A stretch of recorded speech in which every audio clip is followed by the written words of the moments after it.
저에게는 3년 정도 만난 남자친구가 있습니다. 다들 오랜 시간 만나다 보면 설렘도 사라지고 서로의 존재가 당연해져서 상처받는 일도 잦아진다고 하던데 저희는 그런 것 없이 항상 연애 초반처럼 달달하게 연애를 하고 있었습니다.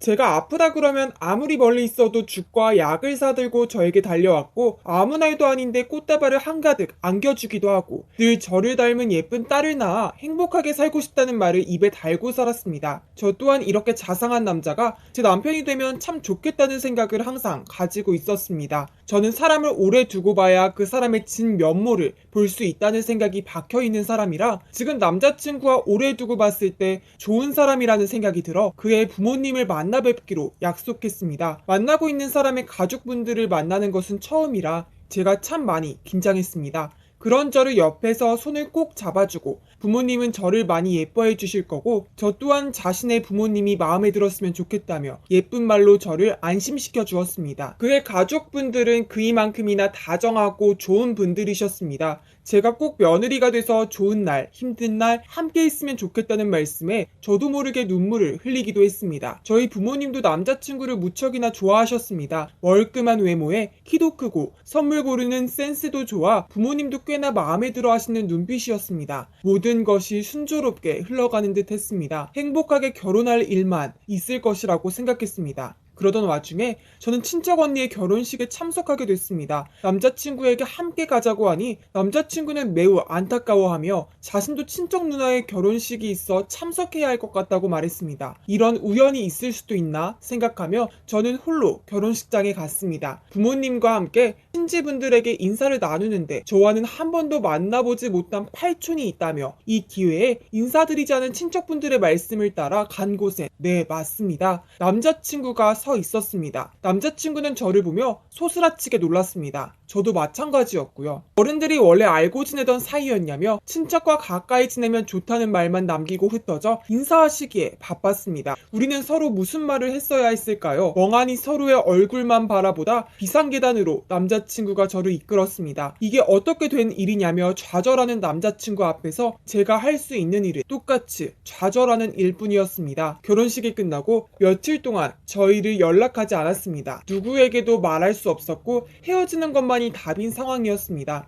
아마 저희는 그것을 계속 미루는 중인 것 같았습니다. 도대체 왜 아무도 저희에게 말해주지 않았는지 결혼 날짜도 다 잡아놓은 상태에서 이렇게 깨달을 수 있게 하다니 마치 제 세계가 분열되고 있는 듯한 느낌을 받았습니다. 밥도 먹지 않고 누워만 있는 제게 부모님은 무슨 일이냐며 자꾸 물었지만 말을 할 수 없었습니다. 저는 그저 눈물만 뚝뚝 흘린 채 이별을 예감하고 준비하고 있었습니다. 그러던 와중에 남자친구에게 전화가 왔습니다. 집 근처로 올 테니 얼굴 보고 이야기하자고. 남자친구의 입에서 어떤 말이 흘러나올지 다 알고 있었기 때문에 저는 나갈 준비하는 시간이 지옥 같았습니다. 차라리 이대로 돌연사하고 싶은 마음이었습니다. 남자친구와 함께 근처의 카페로 향했습니다. 물어보지 않아도 아는 서로의 커피 취향, 이런 사소한 것들이 더욱더 울컥하게 만들었습니다. 남자친구도 꽤나 수척해 보였습니다. 앞에 놓인 커피만 홀짝홀짝 마시며 시간을 굴렸습니다. 남자친구가 먼저 말을 꺼냈습니다. 누구도 잘못한 상황이 아니지만 미안하다고 말하고 싶어. 하필 이런 식으로 마주친 우리가 너무 가엾고 싫지만 혈연 관계는 끊으려야 끊을 수 없으니까 너도 생각을 많이 했겠지만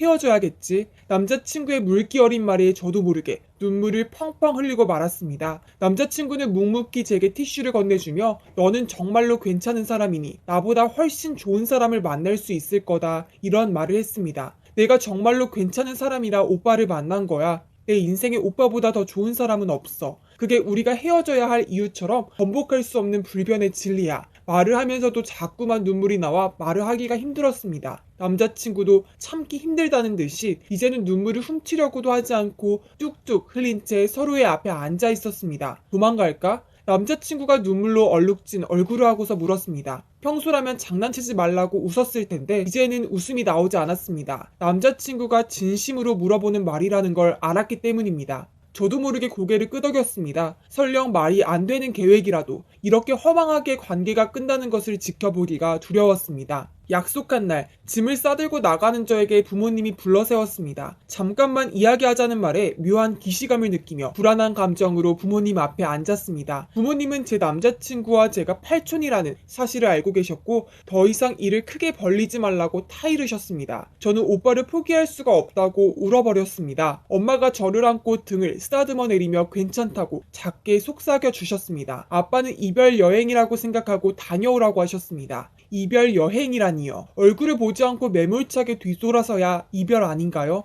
저희는 도피 겸 여행을 떠났습니다. 결혼을 앞둔 예비부부처럼 놀기도 하고 시한부 인생을 선고받은 사람들처럼 울기도 하고 여러 가지 감정들이 복합적으로 엉켰습니다. 남자친구는 이대로 돌아가지 말자고 했으나 저는 자꾸만 부모님이 걸렸습니다. 외동딸인 제가 갑자기 부모님과의 연락을 끊고 남자와 살기 위해 떠났다고 알게 되신다면 얼마나 마음의 상처가 크실까요? 부모님이 정해주신 이별 여행 내내 마음이 좋지 않았습니다. 꼭 남자친구와 부모님 둘 중 하나를 선택해야 되는 일 같았습니다. 남자친구도 마찬가지인 모양이었습니다. 부모님이 차라리 저에게 모질게 하셨으면 미련 없이 남자친구와 떠날 텐데 늘 사랑으로 저를 감싸주셨던 분인지라 저도 그 사랑에 보답하고 싶었습니다. 아마 남자친구의 생각도 그러하겠죠. 집으로 돌아오고 난 후 저는 지금 남자친구와 평소대로 연락합니다. 부모님도 아시지만 모르는 척 하시는 것 같고요. 차라리 결혼 준비가 시작되기 전에 팔촌이라는 사실을 알게 돼서 다행이라는 생각도 합니다. 결혼 준비를 모두 물어내면서 남자친구와의 사이는 걷잡을 수 없이 멀어져 나중엔 뚝 끊길 것 같다는 생각에서였습니다. 남자친구와의 연락은 더없이 행복했습니다. 예전으로 돌아가 결혼 준비를 다시 시작하고 싶은 마음뿐이었습니다. 친구들도 결혼은 언제 하냐고 묻고 부모님들도 이제 시간 낭비하지 말라며 슬슬 압박을 주시는데 저희는 헤어지고 싶은 마음이 들지 않습니다. 물론 잘못된 것을 압니다. 저희만 생각하고 이기적으로 굴고 있는 것도 압니다. 그렇지만 저희는 서로를 너무 사랑합니다. 차라리 친척 언니의 결혼식을 가지 않았더라면 그러면 모든 것이 다 제자리였을까요? 언제든지 폭발할 수 있는 지뢰였을까요? 저에게 선자리가 들어온 날 저는 그 자리에 나가지 않고 남자친구를 만났습니다. 남자친구에게도 선자리가 들어온 모양이었습니다. 아무도 만나고 싶지 않아. 남자친구는 그렇게 말했습니다.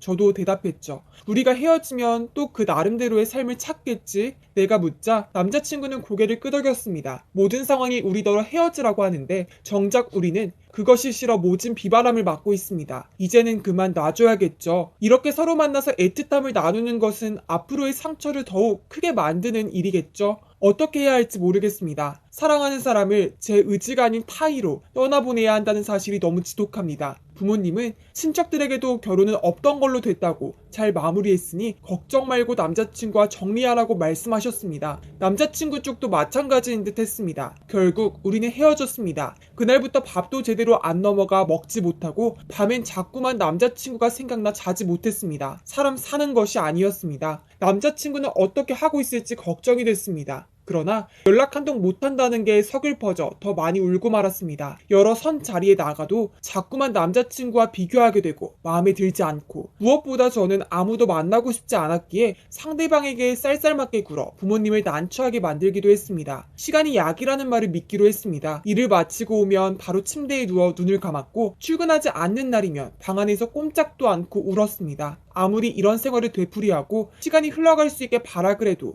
여전히 제 머릿속엔 남자친구만 빙글빙글 도는데 시간이 약이라는 말이 과연 맞나 싶었습니다. 도대체 그 약이라는 시간은 언제쯤 제게 딱 알맞은 용량을 내려줄까요? 도대체 저는 언제쯤 그 사람을 잊을 수 있을까요? 저에게 또 다시 남자친구와의 연애 같은 연애를 할 수 있는 날이 올까요?